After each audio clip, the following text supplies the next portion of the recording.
High viewers.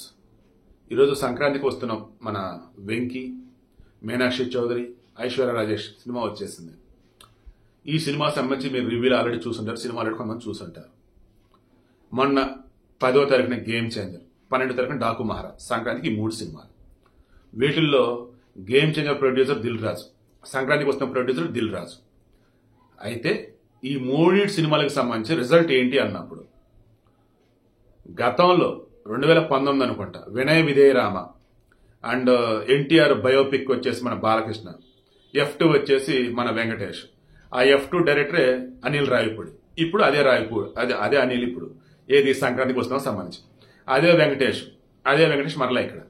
అయితే F2 వచ్చేసి city oriented family back drop అన్నట్టుగా కామెడీ నడిస్తే, ఇప్పుడు మన సంక్రాంతికి వస్తున్న వచ్చేసి Godavari family back drop and ఒక బిలియనీర్ ని కిడ్నాప్ చేస్తే అతను విడిపించడానికి సస్పెండ్ అయినటువంటి ఒక పోలీస్ అధికారి, అతను మాజీ ప్రియురాలు IPS అధికారి మీనాక్షి శాస్త్రి.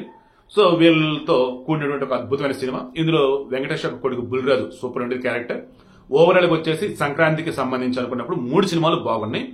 అందులో ఫస్ట్ ప్లేస్ కనుక ఇవ్వాల్సి వస్తే మన సంక్రాంతికి వస్తున్నాం అని చెప్పేసి చాలా మంది చెప్తున్నారు.